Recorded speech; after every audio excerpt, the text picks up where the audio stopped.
Hey, what's going on, everybody? Indie Pride here with Milk and Cookies Total War, And this is 50 Bomb. and we are bringing you some more all factions playable mod content. Today is going to be the Tylis and the Getae. You want to go over the Getae real quick? What they're capable of bringing? Yep, I'll quickly say my army first. So I've got 4 armored spears, 2 noble spears, 4 folksmen, 4 Dacian skirmishers, 3 spear horses, and 2 noble horse. And if you watch the other video of me and Indy playing the Minor Nations, you'll see I played them before, and I've got these really interesting swordsmen, the folksmen. So they're two-handed swords with high attack, very low defense, but pretty good shock troops in combat, and they have very good spears too in general. But yeah, the cav a little bit lacking, but that's all right. I don't know. I don't think the Getae actually have that bad of cav. They have the Spear Horsemen, which are like actually 50 armor, so they actually have pretty decent armor. And then the Noble Horsemen, I think, as well, are pretty reasonable. I'm not sure whether they're worth their price though. Is all I'm thinking. Yeah, Like, this is I on don't know. patch 9, so the prices have changed a little bit, and Yeah. I'm gonna mention it in the video that goes up before this one, the Rome versus Carthage 2v2. But I think that's the price changes weren't really even across the board. It definitely benefited some certain factions and hurt others, because when you think about it, a cataphract probably shouldn't be the same price or similar price to something like a noble horseman from the barbarians, because the cataphract is just a better unit in general. So I think some of the price Definitely. changes I think were kind of a weird design decision, but regardless, let's get back into this replay. Tylis is a combination of a Dacian and Gallic, I believe, and so they Yeah. actually have access to Thracian warriors, which use the Falks as well, I believe, and then they also have access to Oathsworn. So this game, I'm going to be bringing 3 Oathsworn, 4 Thracian warriors, 3 Spear warriors, 4 Tribal Garrison, which I believe are actually unique to the Tylis, and they're basically like mercenary Thracian Peltas. Don't believe they have quite as good melee stats, but they are Peltas, so you don't really want them to be in melee anyway. And 39 missile damage, so they're basically just like javelins. And then 4 light horse and a noble horse. So let's press play right now and get into this replay. Yeah. So I think one thing about my setup is that these light horse, I have 4 of them, and then I have the noble horse, but they aren't really designed to be anti-cav cavalry.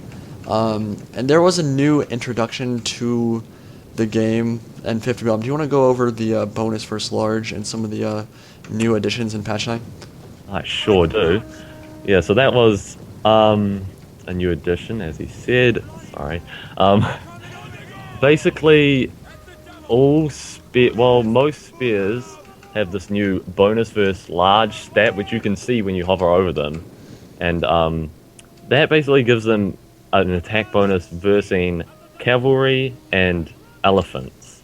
So it's a bit like, was it patch 8 or patch 7 when berserkers and that got buffed, and they reduced their armor right down, but they gave them a 20 bonus versus infantry. It's basically the same as that, but for spears. And shock cav have the same bonus, the bonus versus large. So they've basically become anti-cav, and melee cav have a bonus versus infantry stat now as well. And so do swords. Sorry, did that make sense at all? Yes, I it think did, actually. I think it's actually a lot like Shogun 2. Like, when you look back at Yeah. a game like Shogun 2, Great Guard, Yari Cav, the Spear Cavalry in that game, they actually had a bonus versus cavalry, so, because It's they were making using a units spear. more, what's the word? You know, like now they have more specific units that they're good against now. Yeah. They're more niche units now. They're more focused on being able Yeah, to counter that's a good enemy, word. like certain enemy units. And so yeah, the shot cav Yeah. is more of an anti-cav cavalry, which makes sense because they have a spear, which is obviously pretty good against cavalry. And then melee cav that focus on like swords or have like a shorter spear, they're better for just being able to sustain longer in a melee fight, but they aren't so good on the charge or verse cavalry themselves. Exactly. Exactly. And as you can see here, well, Oathsworn have a bonus. Can you hover over them from here? Yeah, I'm They have moving a over. bonus versus infantry of 10, but the Thracian warriors, which are specifically anti-infantry, have a bonus versus infantry of 15. So you can see they will do better against infantry overall. But berserkers and naked warriors and that are still the best anti-infantry units because they've got a 20 bonus still. But as you can see, I'm making my first charges here. Indy does not see this. No, I mismicroed my cavalry here. My light horse, pretty bad on my part, but at the end of the day, the light horse are not going to be able to beat these spear horsemen in melee. What I should have done is kept them back closer to my lines and then use them to block charges, but I didn't actually get charges off on either of them, so that was pretty bad on my part. The good thing that's going on in this melee fight, though, is that my Thracian warriors are very, very good, like 50 Bomb said, against other infantry units. And so they'll actually be able to cut through Falksmen relatively easy. But at the same time, Falksmen and Thracian warriors both are kind of glass cannon units in that they are kind of fire and forget. You charge them in, they're going to be able to get a lot of kills very, very quickly. But they're also going to die very quickly because they have low to no armor and very low defense as well. That's the one. And you actually microed your tribal garrison there as well. So my skirmishers are way at the back here, just getting pot shots off, trying to take down as many of these Oathsworn as I can. But yours, I think you've got 2 units on the field, but the other 2 actually got caught by my Folksmen on the charge, so that wasn't too good. Yeah. I was also... Oh, sorry. You go. Well, I was just going to say, the biggest issue right now is that my Oathsworn are in this kind of blob right here against the Noble Spears. You did a good job tying down my Oathsworn so that, one, I should have taken one of them out of the melee fight right now and tried to flank them around to those Dacian skirmishers, because at the moment they're absolutely shredding my Oathsworn, and that's the biggest issue. You have a really, really good firing angle, and javelins in this patch, I mean, they've always been really good, but now especially they seem to be coming to the forefront of the metagame, at least in terms of skirmish builds, and they absolutely destroy heavy infantry, or any infantry. And so you can see this right here, 4 units throwing javelins into my Oathsworn, they're getting shredded very, very, very quickly. Yeah, and obviously my Noble Spears are taking a few casualties from this, but I really don't care. Like, taking down 2 Oathsworn units at the expense of 1 Noble Spear, I mean, that's a pretty good bargain if you ask me. It's absolutely worth it for you, for sure. Yeah. In the back of the melee fight here, I do have my general, the Noble Horse, tying down just like 4 enemy Dacian cavalry units, and this is really big for me. Now, the problem is that my general isn't near my main line, and that would probably be the most important thing. Being able to buff all my guys with the rally and inspire and all that is important, but at the moment he is tying down 3 or 4 cav units, so that's pretty big for me, and it means that 50 Bomb isn't able to hammer an anvil, so my Oathsworn are still actually able to keep doing their work in melee. And if I had been able to get to those javelins earlier, I think this would have been a different melee engagement. But as it stands, my Oathsworn still have almost 300 kills, and by the end of this, we'll probably end up being around 350 or so.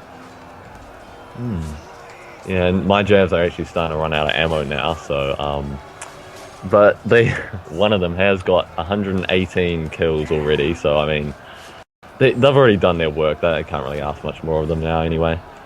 But I do start pulling out Cav here, I think. Yeah, I pulled out 1 unit from that fight, because your gen just doesn't die. He's still got 30 men left, and they've been fighting for however long. It's fully surrounded as well, which I thought was a little bit ridiculous, but oh well. You can see here I'm just, well, basically surrounding everywhere. This Oathsworn's eventually going to get worn down. Yeah, this Oathsworn is actually completely surrounded at the moment. Yeah. Collision is weird, though, because units don't dive in as much as they used to. Pre-patch 9, which is good. I mean, I prefer it this way, but it means you do get a lot of people just sort of standing around not really fighting. Like, there's a lot of Noble Spears at the back here that are technically in combat, but they're just sort of standing around, so it's like, okay. I'm not sure that anything has changed for Barbarian or non-formation attack units, though. I know that for formation attack units, and you'll see it in a replay maybe a couple days after this one gets uploaded, what you'll notice is that units in formation attack they do what they're supposed to do. They stay in formation, but it means that a lot of them, like the guys on the ends, if the width of your formation isn't perfectly matched up with your enemy's formation, it means that the guys on the end of your formation aren't going to be moving back into the middle very fast to fight. So what you end up seeing is just the people at the front fighting, and everyone on the ends and in the back basically doing nothing, which is kind of it makes sense because they're supposed to be staying in formation. It's what people have wanted, but at the same time, it just looks very strange because a bunch of your guys aren't fighting, basically. Yeah. And sometimes all you want is just for them to wrap around and have the brain to do it themselves, but I But don't know. I you have to do turn off prefer it formation like attack this. if you want that, basically. Yeah. And you know what? We can't have it both ways. A lot of people complained that the formation attack wasn't working properly. Now it seems to be working a lot better. And you actually Yeah. get a bonus for being in formation attack. So at the end of the day, it's not the worst thing ever. I'm still but- skeptical about that, though. Yeah. Well, yeah. I think that's a good point as well. Yeah. But no, I think overall they reduced blobbing, which is good. I'd rather a few extra people stand around and not be in the huge mass of just violence than, yeah, Absolutely. than the huge mass of violence. Yeah, the huge mass of violence. And you know what? That was a violent battle, I will say. We Yeah. look at the stats here. Noble Horse did pretty well for me, as you guys saw. They tanked the cavalry for a very long time. I did a very bad job microing my skirmishers, unfortunately. They didn't end up getting very many kills at all. That was probably my fault more than anything else. Oathsworn, as to be expected, one of them did very well.